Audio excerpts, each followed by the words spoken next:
Assalamualaikum warahmatullahi wabarakatuh.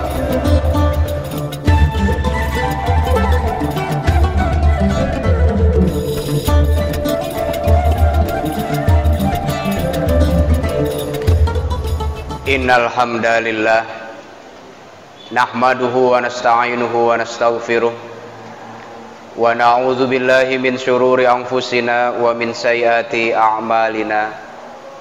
May yahdihillah fala mudhillalah wa may yudlil fala hadiyalah. Wa asyhadu an la ilaha illallah wahdahu la syarikalah wa asyhadu anna Muhammadan abduhu wa rasuluh. Ya ayyuhalladzina amanu taqullaha haqqa tuqatih wa la tamutunna illa wa antum muslimun. Ya ayyuhan nasu taqu rabbakumul ladzi khalaqakum min nafsin wahidah wa khalaqa minha zawjaha wa batha minhuma rijalan katsiran wa nisaa'a. Wattaqullaha alladzi tasaaluna bihi wal arham innallaha kana 'alaikum raqiba. Ya ayyuhalladzina amanu taqullaha wa qulu qawlan sadida yuslih lakum a'malakum wa yaghfir lakum dzunubakum wa may yuti'illaha wa rasulahu faqad faza fawzan 'azima. Amma ba'd, fa inna asdaqal hadithi kitabullah wa khairal huda huda Muhammadin sallallahu alaihi wa ala alihi wa sahbihi wasallam. Wa syarrul umuri muhdatsatuha wa kullu muhdatsatin bid'ah wa kullu bid'atin dhalalah wa kullu dhalalatin finnar. Hadirin jamaah Jumat rahimakumullah. Setelah Rasulullah Shallallahu Alaihi Wasallam wafat, para sahabat-sahabat Nabi sepeninggal beliau, terutama sahabat-sahabat yang waktu Nabi meninggal dunia masih berusia anak-anak, atau bahkan generasi sesudahnya, yakni dari kalangan tabi'in dan tabi'ut tabi'in, yang hidup sesudah zaman Nabi belum sempat jumpa dengan Nabi. Orang-orang semacam ini memiliki rasa penasaran yang sangat tinggi tentang bagaimana kepribadian Rasulullah Shallallahu Alaihi Wasallam. Maka mereka mendatangi satu persatu orang yang masih hidup, yang sempat jumpa dengan Rasulullah. Maka mereka mendatangi Abu Bakar As-Siddiq. Mereka datang kepada Aisyah radhiyallahu anha, istri Nabi. Mereka datang kepada Ali bin Abi Thalib, menantunya Nabi. Mereka datang kepada sahabat-sahabat yang dekat dengan Nabi Muhammad sallallahu alaihi wasallam. Di antara sahabat kecil itu yang datang menjumpai Aisyah radhiyallahu anha adalah Abdullah bin Umar. Abdullah bin Umar datang menjumpai Aisyah radhiyallahu anha ummul mukminin, dan dia bertanya, "Ya ummul mukminin, akhbirina bisyai'in bi'ajaba syai'in ra'aitihi min Rasulillah sallallahu alaihi wasallam." Duhai ibunya kaum beriman, wahai ummul mukminin, ceritakanlah kepada kami tentang sesuatu yang paling menakjubkan yang engkau pernah lihat dari Rasulullah Shallallahu Alaihi Wasallam. Abdullah bin Umar datang kepada Aisyah bukan untuk nanya yang biasa-biasa. Dia tidak ingin informasi yang ala kadarnya. Dia ingin mendapatkan informasi yang paling mempesona dari kehidupan Rasulullah. Akhbirina bi'ajaba syai'in ra'aitihi min Rasulillah. Ceritakan kepada kami hal yang paling mengagumkan yang engkau lihat dari diri Rasulullah Shallallahu Alaihi Wasallam. Jamaah Jumat rahimakumullah, Aisyah radhiyallahu anha ditanya begitu bingung menjawab. Bingungnya itu karena saking banyaknya pengalaman yang paling menakjubkan yang dilihatnya dari Rasulullah. Lama Aisyah radhiyallahu anha terdiam. Kemudian tak selang berapa lama beliau meneteskan air mata sambil terisak-isak beliau mengatakan, "Kana kullu amrihi ajaba." Setiap sisi dari kehidupan Rasulullah adalah menakjubkan, kata Aisyah. Setiap sisi dari kepribadian Rasulullah itu mempesona. Tidak ada yang biasa. Tidak ada yang sepele dari Rasulullah. Segala sisi hidup Nabi adalah menakjubkan, kata Aisyah. Mana yang mau kalian ketahui? Tidak ada hari yang kulalui bersama Nabi kecuali hari itu menakjubkan. Tidak ada pengalaman yang kulalui bersama Nabi kecuali pengalaman itu mempesona.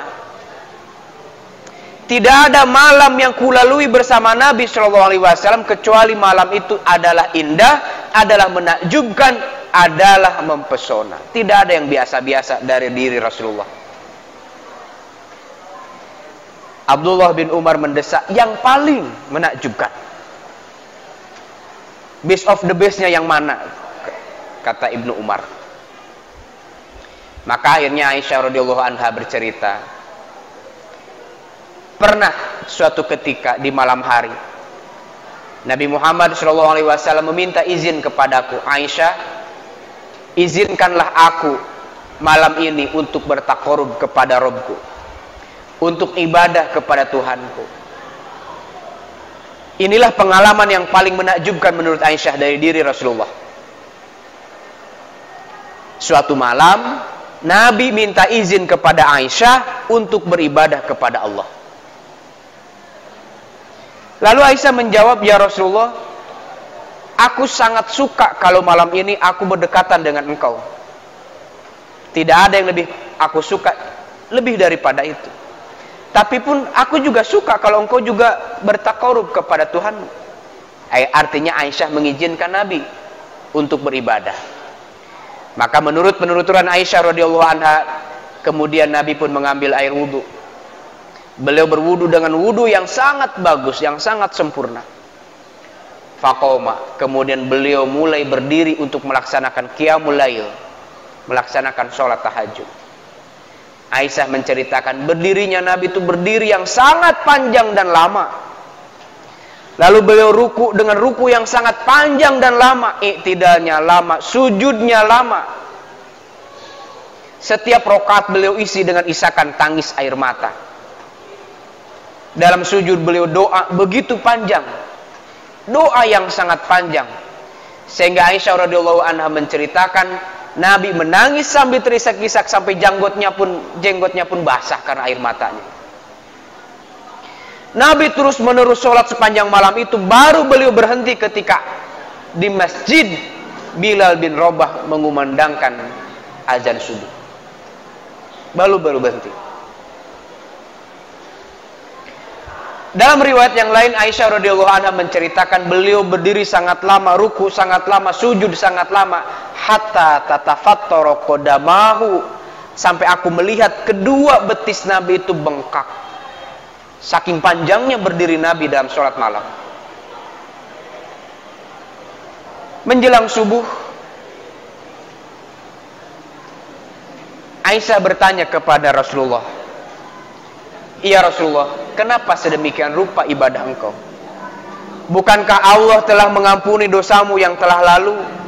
Bukankah Allah akan menjaga dirimu dari dosa yang akan datang? Gak mungkin Nabi buat dosa." Artinya Aisyah ingin mengatakan, bukankah Allah sudah menjaminkan surga untukmu? Allah di tangan surga itu untuk Nabi. Mustahil neraka menyentuh kulit Nabi. Tapi kenapa masih beribadah demikian rupa, kata Aisyah radhiyallahu anha. Hadirin jamaah Jumat rahimakumullah, inilah yang paling menakjubkan itu. Mari kita simak apa jawaban Rasulullah ketika ditanya begitu oleh Aisyah. Nabi menjawab, "Ya Aisyah, afala tuhibbu an akuna abdan syakuro." Bukankah sudah seharusnya, tidakkah sepantasnya aku menjadi hamba yang pandai bersyukur? Jadi kata Ali bin Abi Thalib, ibadahnya Nabi itu sudah melampaui ibadah yang biasa kita kerjakan. Kalau kita hari-hari ini ibadah, orientasinya hanya surga, neraka, orientasinya kadang masih duniawi. Tahajud supaya dilapangkan rezeki, duha supaya banyak duit, baca Quran supaya dimudahkan hidup. Orientasinya masih berkutat antara dunia dan dunia. Ada juga sudah melampaui, agak melangkah sedikit ke akhirat. Dia ibadah hanya karena takut neraka, atau dia ibadah karena menginginkan surga. Tidak salah. Tapi kata Ali bin Abi Thalib, ibadah yang paling tinggi itu adalah ibadatus syakirin. Orang mengerjakan ibadah bukan terutama karena dia takut neraka, bukan terutama karena dia mengharapkan surga, akan tetapi dia melaksanakan ibadah semata-mata sebagai wujud rasa syukur dia kepada Allah Subhanahu wa taala. Itulah yang terangkum dalam kalimat simpel jawaban Nabi, afala tuhibbu an akuna abdan syakuro. Bukankah sepantasnya aku menjadi hamba yang bersyukur kepada Allah? Hadirin jamaah Jum'ah rahimakumullah, kita potong cerita pengalaman Aisyah radhiyallahu anha ini sampai di sini. Dan kita perlu mengulang, menilik bahwa qiyamul lail dan diri Nabi SAW, sholat tahajud Nabi itu bagaikan dua sisi mata uang yang tidak bisa dipisahkan. Nabi dan tahajud itu bagaikan dua sisi mata uang yang tidak bisa dipisahkan. Sepanjang hidupnya, semenjak turun ayat surah Al-Muzammil, ya ayyuhal muzammil qumil laila illa qalila. Hai yang berselimut malam, bangun malam hari, tegakkan tahajud, bangun untuk qiyamul lail. Sejak saat itu Nabi tidak pernah tinggalkan qiyamul lail. Baik ketika beliau sedang sehat ataupun sedang sakit. Baik ketika beliau sedang safar, apalagi sedang dimukim di tempat sendiri. Tak pernah Nabi tinggalkan itu sholat. Kewajiban qiyamul lail sudah ada sebelum Allah mewajibkan Nabi untuk berdakwah kepada orang kafir. Artinya apa? Kata para ulama, ini adalah bekal. Bekal untuk berdakwah itu adalah qiyamul lail. Menghidupkan malam dengan ibadah. Dan inilah rezekinya orang Islam, dikaruniai oleh Allah seorang nabi akhir zaman, yakni Nabi Muhammad SAW, yang segala sisi hidupnya adalah uswatul hasanah bagi kita. Segala sisi hidupnya ada teladan bagi kita. Bapak-bapak yang saya hormati, Nabi Muhammad itu kapan beliau harus tidur, kapan beliau harus bangun, itu wahyu yang membimbing. Kapan Nabi harus tidur, Al-Quran yang turun mengaturnya. Kapan Nabi harus bangun, Al-Quran yang mengaturnya. Turun wahyu langsung dari Allah. Kapan Nabi harus bangun tidur, Al-Quran Al-Muzammil turun, ya ayyuhal muzammil qumil laila illa qalila. Hai orang yang berselimut, bangunlah pada malam hari, nisfahu, tengah malam, awingkus minhu qalila, lewat sedikit, lebih sedikit, tak apa. Tengah malam Nabi disuruh bangun. Kapan Nabi disuruh bangun? Tengah malam. Kalau Nabi bangun tengah malam, artinya di awal malam Nabi sudah tidur. Mustahil orang bisa bangun tengah malam kalau di awal malam dia tidak segera tidur. Itulah beda kita dengan Nabi hari ini. Tengah malam Nabi baru bangun tidur. Tengah malam Nabi bangun tidur. Hari ini kita tengah malam baru mau niat akan tidur. Kalau tengah malam itu jam 12, jam setengah 1 malam, artinya Nabi jam setengah 1 udah bangun tidur, Pak, untuk sholat tahajud. Hari ini setengah 1 kita baru mau tidur. Baru pulang dari aktivitas, baru pulang dari tempat-tempat, baru sampai ke rumah untuk tidur. Kalau malam kita beda dengan Nabi, mustahil siangnya sama. Kalau malam kita beda dengan Nabi, Mustahil siangnya sama. Kenapa Allah Subhanahu wa taala menyuruh kita bangun malam? Allah mengatakan, "Inna nasyi'atal laili hiya asyaddu wat'a wa aqwamu qila." Ibadah yang dikerjakan di waktu malam itu lebih berkesan di hati, lebih menancap di dalam jiwa. Al-Quran yang dibaca di keheningan malam itu lebih berbekas dalam sanubari kita. Sujud kita di waktu pagi bisa, sholat duha bisa di waktu pagi. Ada sholat sunat di siang hari, ada sholat sunat di menjelang sore, ada sholat ketika matahari sudah terbenam ba'da maghrib. Akan tetapi semuanya itu tidak akan bisa mengalahkan kualitas ibadah yang dikerjakan di tengah malam. Inna nasyi'atal laili hiya asyaddu wat'a wa aqwamu qila. Ibadah yang dikerjakan berdiri malam ketika orang lain sedang tidur itu lebih berbekas di hati, lebih berkesan dalam jiwa. Makanya Nabi menyuruh kita, alaikum biqiyamil lail. Hendaklah kalian mengerjakan qiyamul lail. Kenapa? Fa innahu da'bus sholihin qablakum. Karena qiyamul lail itu adalah kebiasaan orang-orang soleh sebelum kamu. Tidak ada orang soleh yang tidak mengerjakan qiyamul lail.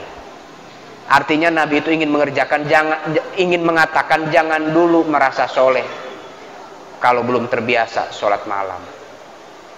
Karena tidak ada orang soleh sebelum kita kecuali mereka rajin sholat malam. Jangan dulu merasa soleh kalau belum terbiasa sholat malam.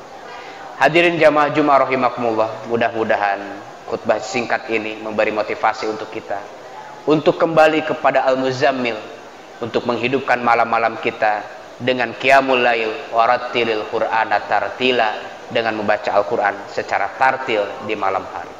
Barakallahu li wa lakum.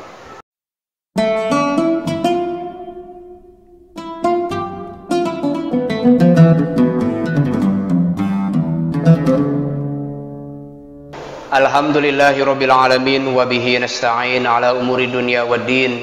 Asyhadu an la ilaha illallah ar-rahmanur rahim. Wa asyhadu anna Muhammadan abduhu wa rasuluhu min akhiril anbiya'i wal mursalin sallallahu alaihi wa ala alihi wa sahbihi ajma'in.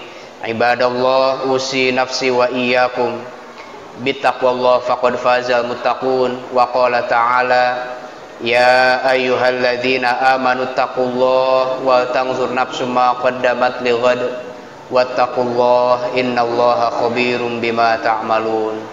Wa qala fi ayati ukhra, innallaha wa malaikatahu yusholluna 'alan nabi ya ayyuhalladzina amanu shollu 'alaihi wasallimu taslima. Allahumma sholli 'ala Muhammad wa 'ala ali Muhammad kama shallaita 'ala Ibrahim wa 'ala ali Ibrahim innaka Hamidum Majid. Allahumma ighfir lil muslimina wal muslimat wal mu'minina wal mu'minat al-ahya'i minhum wa amwat innaka sami'un qaribun mujibud da'wat wa yaqadiyal hajat. Allahumma ati nufusana taqwaha wa zakkiha anta khairu man zakkaha anta waliyuha wa maulaha. Rabbana atina fid dunya hasanah wa fil akhirati hasanah wa qina azabannar. Subhana rabbika rabbil izzati amma yasifun wa salamun alal mursalin walhamdulillahi rabbil alamin. Wa aqimus shalah.